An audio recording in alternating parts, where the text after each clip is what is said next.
आपल्यापैकी बरेच लोक असं सांगतात की डॉक्टर रात्री 2 ते 3 वेळा लघवीला उठावं लागतं, त्याच्यामुळे झोप मोडते.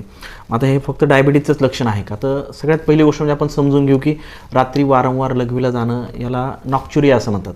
याचे अनेक कारणं असतात, परंतु डायबिटीस असलेल्या लोकांमध्ये याचं प्रमाण थोडंसं जास्त असतं. आता सगळ्यात पहिलं कारण म्हणजे रक्तामध्ये जर साखरेची पातळी जर जास्त असेल तर त्यावेळेस आपली किडनी काय करते, ही जी जास्त साखर आहे ती ही लघवीतून बाहेर काढते.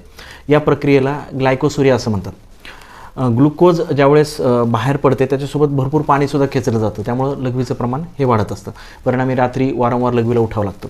दुसरं महत्त्वाचं कारण म्हणजे डायबिटीस जर खूप अनकंट्रोल असेल तर त्यावेळेस नर्वचं नुकसान होतं आणि दीर्घकाळ जर साखर तुमची कंट्रोल नसेल तर ज्याला ऑटोनॉमिक न्यूरोपॅथी असं म्हणतात, तर हे होतं आणि त्याच्यामुळं आपली जी काही लघवीची जी काही युरिनरी ब्लॅडर असतं ते नीट आकुंचनाने प्रसरण होत नाही. त्याच्यामुळे ब्लॅडर पूर्णपणे रिकामं होत नाही आणि थोड्या थोड्या वेळाने लघवीला जाण्याची पुन्हा भावना होत राहते. आता तिसरं कारण असतं की इतर आजारसुद्धा असू शकतात, की फक्त डायबिटीसच आहे असं नाही, तर रात्री लघवीला लागण्यामागं पुरुषांमध्ये प्रोस्टेटचा आजार असू शकतो किंवा काही लोकांमध्ये किडनीचा त्रास असू शकतो, युरिन इन्फेक्शन असू शकतं, हार्ट फेल्युअर असू शकतं किंवा रात्री जर जास्त प्रमाणामध्ये पाणी पिलं, जास्त जर लिक्विड घेतलं गेलं तर त्याच्यामुळे सुद्धा होतं. यामुळं प्रत्येक वेळा फक्त डायबिटीसमुळंच हे होतं असं मानणं हे योग्य नाही. मग उपाय काय आहेत? तर सगळ्यात पहिला उपाय म्हणजे तुमचं HbA1c 7पेक्षा कमी ठेवा.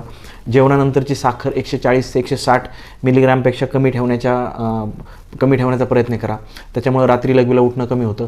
संध्याकाळनंतर पाण्याचं प्रमाण थोडंसं कमी करता आलं तर बघा, खूपही कमी करून चालणार नाही. योग्य प्रमाणामध्ये तुम्हाला दिवसभराचं पाण्याचं इंटेक ठेवणं गरजेचं आहेच. आणि सगळ्यात महत्त्वाची गोष्ट, तिसरी महत्त्वाची म्हणजे तुमच्या डॉक्टरांना दाखवा.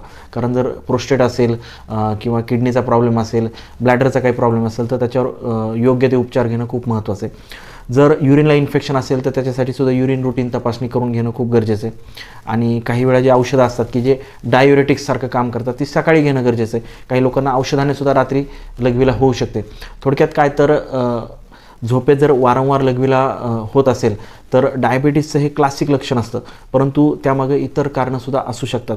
त्याच्यामुळंच साखर तर तपासा, HbA1c कंट्रोल ठेवा आणि जर गरज पडली तर तज्ज्ञ डॉक्टरांचा सुद्धा सल्ला घ्या. कारण झोप लागणं जे आहे ना ते हे शरीराच्या हिलिंगसाठी खूप महत्त्वाची गोष्ट आहे आणि साखरेचं नियंत्रणसुद्धा त्याच्यासाठी खूप महत्त्वाचं आहे. धन्यवाद.